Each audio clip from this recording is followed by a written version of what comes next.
Hey everyone, I hope you're having a really good day. If you haven't subscribed to this channel, definitely do. There will be a lot more videos coming. I'm taking a little break from YouTube, but I'm back now and there will be more content coming out. Now, this video is dedicated to CHoCHs and flips and how do we use them and what are they, and ultimately there is a couple different ways of looking at it. So traditionally, the way I was taught was a CHoCH required some sort of liquidation. So CHoCH bottom and CHoCH top. That is the traditional way a CHoCH was taught, which is totally cool. And if this is what you do, that's totally fine. This is where I started out. So this implies that we grab liquidity here and then we disrespected the structure.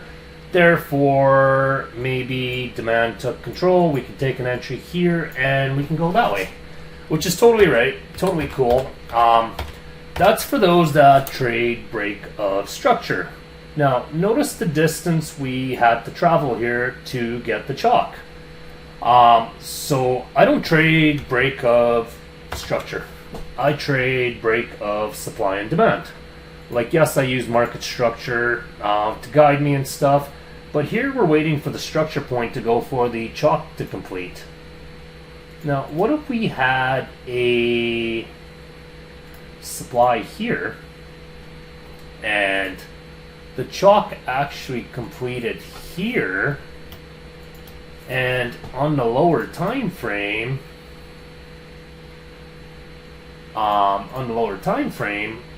we actually even had an entry opportunity presents itself here, and we could have already had an entry long before this happened, and we either took some partials and broke even on the rest, or whatever the case may be, because this isn't always the case. Sometimes this is the case and it doesn't come back down here, and if you're already in an entry here, you have a position secured. You ran this high, you break even. Rather than waiting for this high to go, you're already in a trade, break even.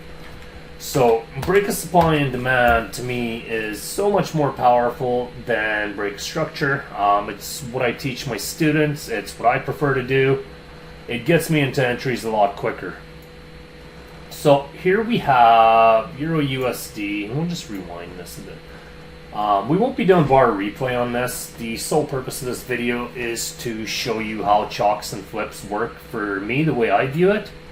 So we're gonna assume this was like a 15-minute wick to the left somewhere. For those of you wondering, that's the 11th of February this month. I think this demand's a lot bigger.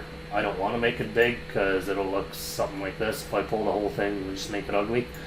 But just know that that's what it is. It's a demand to the left, I believe, on the 15-minute or the half hour. So going back to my illustration, this is the traditional CHoCH. You run the lows, we liquidate. Liquidate meaning we run these stops, and the traditional CHoCH taught us that this is a CHoCH complete, which is totally right. It's not wrong. But here's what happens. So you have a supply here. You could say something in this wick caused the flip, which is not wrong. And you either find an entry in here, or you'll find an entry on the next flip zone if you don't catch that one, which is when this high is run. But what if there's a better way? What if instead of trading break of structure, we trade break of supply and demand? Well, where is the last supply here? The last supply is actually this wick here. Why is this zone the last supply? Well, it's quite simple. Only BFIs can create these wicks, so that is a supply zone 100%. The reason that's a supply is it forced prices to go down lower, and it ran the low. Now, if we said this was the last supply and we decided to use break supply and demand instead of break structure, which is the way I prefer trading, and a lot of people don't, and that's totally fine. You have to decide what you like. Notice how much quicker we get into a trade. So now we have a demand zone here. Cool. So what we're going to do is I'm going to sync this in layout, and we're going to sync that in layout. You also had another earlier flip zone actually from, this was actually another supply that was earlier than the other CHoCH. So even if you missed the first supply, you had another opportunity to enter on this giant candle. But we're going to come back to that, and we're going to talk about these flip zones. We're going to talk about these CHoCHs. For the time being, I'm just going to retract these two to keep the chart cleaner, but I will come back to those two and I will show you the difference. Any one of these methods will get you into a trade. There's no doubt about it. So now, where are we here? So, the flip zone happened right here. So this is your 10-minute supply. Let's actually just do one more thing here.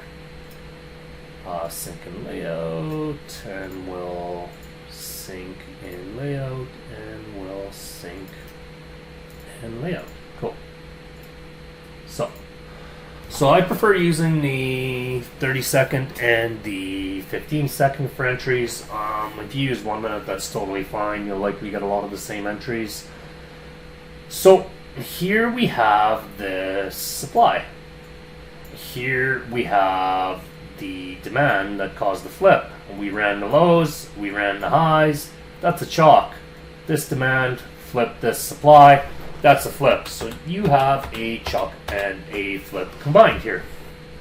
Now, once we tap deep into this demand, you have a trade opportunity. Now, there's two here. So this is a realistic scenario of what happens in the market. You ran the lows. The CHoCH bottom. And you have a CHoCH top. Cool.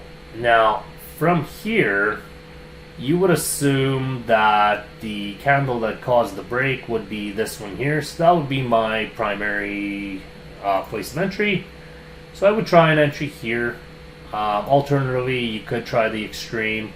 3 out of 5 times it's what caused the supply to fail, and the other 2 out of 5 would be the extreme. So in this scenario here, your stop loss gets hit, and it's realistic. It happens. But more importantly, I want you to notice what else happens. We run the lows, and we run the highs. You have another CHoCH complete. Whereas traditionally, a lot of people would be waiting for this high to go, and they'd be like, okay, now I can get in a trade. We're already in the trade. So you just took a hit on this one. You took a loss here. No big deal. But more importantly than the loss is that we believe in our idea of this trade still going up. So we have a CHoCH and flip zone. And again, 3 out of 5 times it's what caused the flip. And the other 2 out of 5 it'll be the extreme. So now we get into an entry here. Now, look what happens here. So I like 2 pips. I've been most of my trades are all 2 pips, but check this out. So once we get to this point here, we break even. When price does come back down, it does not break you even. You stay in the trade. But you're in the trade already, and you are risk-free. Whereas so many of these guys would be waiting for this high to go, for this CHoCH to complete. You're already in the trade. a lot of guys that are waiting for this point to go, they probably enter in here, and you'll get tapped in here. And that's fantastic. That's totally cool. Not the way I trade, but that's a legit trade. But now let's look at the next scenario here. Let's hypothetically say you have this other flip zone. And I'm just going to show you, the reason I want to show you these is you're going to see how being in a trade early will basically allow you to quit trading earlier, and you're going to notice how maybe the next flip zone will fail. Maybe the next zone doesn't come back and tap you. So you take every opportunity that the market presents you with. So you have another flip zone here. This supply flipped it. Fantastic. Let's say you get this tap. You have a CHoCH here. You enter here. Depending on your stop loss size, you may or may not be taken out. Some of you might stay in. Some of you might be taken out. But look what happens next. If you're smart, you probably took some partials. It'll come back and break you even. Cool. This one here doesn't give you a CHoCH entry opportunity whatsoever. There's too much momentum, and ultimately the trade is just gone, which is totally fine, unless you use this whole range to enter on, which a lot of you do, which is totally fine again. But now I want to show you the next thing. What else? So if we miss that trade, now what? So now we have another supply. And this big, so I'm just going to retract this. I'm going to retract this just to keep the charts a little cleaner.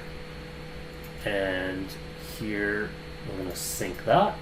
And we are going to sync this wick. Now, inside this wick is another demand zone, which we clearly tap into. Cool. Sync and layout. So you don't get an entry opportunity here, which is totally fine. Now, the flip actually happens right here. You get your resting inducement here, which will likely get run. That's always there for a reason, which it does here. Now, depending how you trade, myself, I would see this, and I would see this wick above it. I would just market execute that. I'd be in that trade already. Done. No problem. And that's a, if we go on a lower time frame, that's a CHoCH. You can even see it on the 30-second, but just for the sake of this video, I'll show you guys how I would enter that. So as soon as this high is crossed right here, I just market execute that, put your stop right here. So that would be my entry. You know, I'll probably get in somewhere around here. Again, I'm in this trade with a CHoCH, and no worries if you missed it. You usually get another opportunity. And we'll go back to the 30-second. But here we get another CHoCH. We tap in again. The lows get run, the highs get run. That is a CHoCH. So once again, you can either market execute that, or you can put an order on this. Here you get tapped in. Whoops. What was that? That can't be right. Oh, that's right. Okay. So here you get another entry. Now, let's hypothetically say you miss this CHoCH and flip here. What are you going to do? Are you just going to sit the whole session out, miss the trade? What are your options? You could do all that, but there is a better way. rather than waiting for another chalk and flip, you just enter on the next flip zone. So here we have a supply zone. Here we have the area that broke the supply zone. Here you have another entry opportunity. Once again, here you have a supply zone. Here you have the demand that broke it. So you have another flip zone. Now, the further away you get from your higher time frame POI, the lower probability these become. But any of these are legit, and I would take them. Whereas once we get to flip zones up here, I've lost my interest. Reason being is, this is likely to become inducement and have a lower probability of winning money in that trade. Whereas if I enter on one of these, I'll break even right quick. Pay myself at 5R, leave a runner on, or even hard TP, whatever the case may be. If you're close to your impulse origin, you can do quite well. Now, if we let's just go to the 1 minute here. So, out of the opportunities we showed you today, I think you had to take, what was it? There was 2 losses, there was 5 wins, and you might have even broke even on 1 or 2. But the move itself is very true. As you could see, obviously, no, you wouldn't be holding full volume because nobody should get that greedy. You should have a plan to pay yourself. Whether it's every 5R or you want to pay yourself every time a highs run, take something off the table, highs run, take something off the table, however you want to do it. There's many ways to do it, but I just wanted to show the difference between a chalk and a flip, and I think this is Friday's London session. I just thought it made a really good example showing the difference between chalks and flips. Again, initially I was just going to make this for my group, but since this is literally the most commonly asked question in literally every Q&A, I decided to make this available for everyone to understand the difference and what it is. I hope this video helps some of you guys out. And again, if you haven't subscribed to this channel, definitely do, guys, and have a great rest of your Sunday.